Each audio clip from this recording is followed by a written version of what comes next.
Hello everyone, আসসালামু আলাইকুম। আজ আপনাদের সাথে শেয়ার করব কাঁচা আমের টক ঝাল মিষ্টি আচার।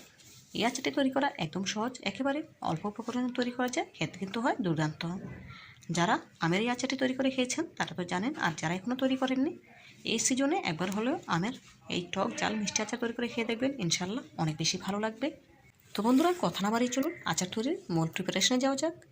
আচার তৈরি করার জন্য এখানে 1 কেজি কাঁচা আম খোসা ছাড়িয়ে খুব ভালোভাবে ধুয়ে পানি ঝরিয়ে 1 ঘন্টা রোদ্রে শুকিয়ে নিয়েছি। অবশ্যই এই কাজটি করে নেবেন, এতে করে আমের গায়ে থাকা এক্সট্রা পানিটা শুকিয়ে যাবে, আচারটাও অনেক দিন সংরক্ষণ করা যাবে। আমের আচার তৈরি করার জন্য অবশ্যই আটাযুক্ত আম নেবেন। আচার তৈরি করার জন্য চুলে একটি প্যান বসিয়ে নিয়েছি, দিয়ে দিলাম 1/4 কাপ সরিষার তেল। তেল খুব ভালোভাবে গরম করে গ্যাসের ফ্লেম অফ করে দেব প্রায় 1 মিনিটের জন্য। এই 1 মিনিটে তেলের গায়ে যে গন্ধটা আছে সেটা কেটে যাবে।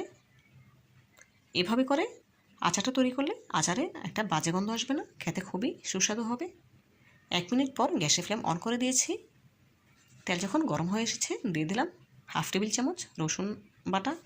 রসুনটা আমি পুরোপুরি মিহি পেস্ট করে নিই, আধা বাটা করে নিয়েছি। রসুনটাকে ব্রাউন কালার করে ভেজে নেব। রসুনটা যখন ভাজা হয়ে গিয়েছে তখন অ্যাড করে দিচ্ছি আগে থেকে রেডি করে রাখা আমগুলো। গ্যাসের ফ্লেম মিডিয়াম হিটে রেখে অনবরত নেড়েচেড়ে আমগুলোকে 3 থেকে 4 মিনিট খুব ভালোভাবে ভেজে নেব।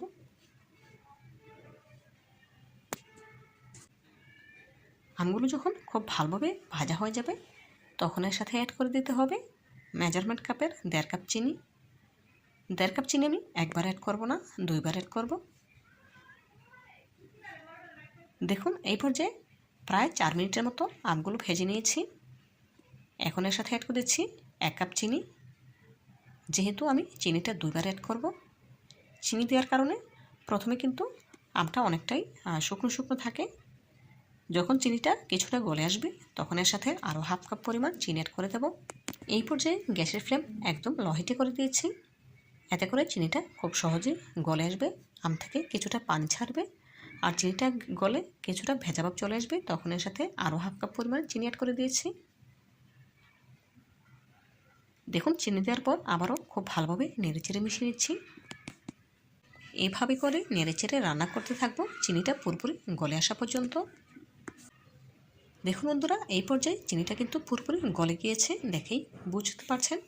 এখন এর সাথে অ্যাড করে দেব 1 চা চামচ লাল মরিচের গুঁড়া, 1/4 চা চামচ পরিমাণ হলুদ গুঁড়া কালারের জন্য, 1 চা চামচ 5 ফোড়ন, স্বাদ মতো লবণ।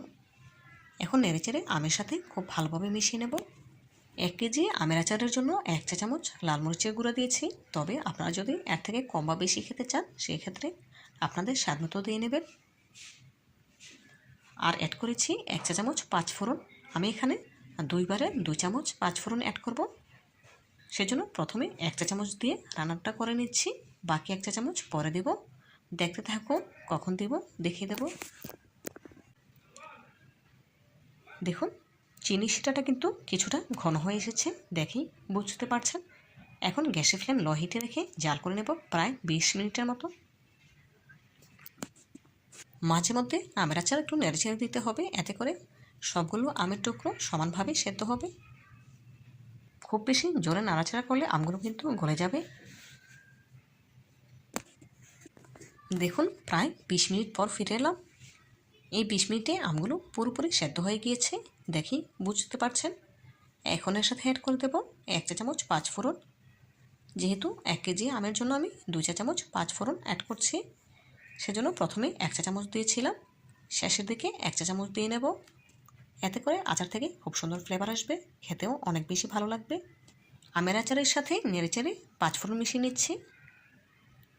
আপনারা যদি এই আচারটা বছরখানেক সংরক্ষণ করতে চান সেক্ষেত্রে এই পর্যায়ে 1 টেবিল চামচ সাদা ভিনেগার অ্যাড করে দিতে পারেন, তবে আমি আচারটা সংরক্ষণ করব না, এই আচারটা তৈরি করার সাথে সাথেই শেষ হয়ে যাবে, সেজন্য ভিনেগার অ্যাড করিনি। তবে আপনারা যদি দীর্ঘদিন সংরক্ষণ করতে চান অবশ্যই 1 টেবিল চামচ ভিনেগার দিয়ে নেবেন, এতে করে সারা বছর রেখে খেতে পারবেন। দেখুন এই পর্যায়ে আমের আচারটা আমার রান্না করা কমপ্লিট, দেখেই বুঝতে পারছেন চিনি শিরাটা কিন্তু অনেকটাই ঘন হয়ে এসেছে।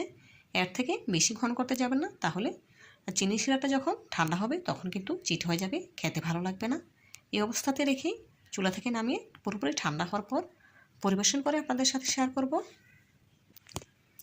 দেখুন বন্ধুরা, এই পর্যায়ে আমের আচারটা কিন্তু পুরোপুরি ঠান্ডা হয়ে গিয়েছে। এখন একটি সার্ভিং প্লেটে সার্ভ করে নিয়েছি। মাশাআল্লাহ, দেখতে কতটা সুন্দর এবং লোভনীয় লাগছে। দেখতে যতটা সুন্দর হয়েছে তার থেকে অনেক অনেক বেশি মজার হয়েছিল। আপনারা একবার হলেও আমার রেসিপিটি ফলো করে এভাবে বাসায় আমের আচার তৈরি করে খেয়ে দেখবেন, ইনশাআল্লাহ অনেক বেশি ভালো লাগবে।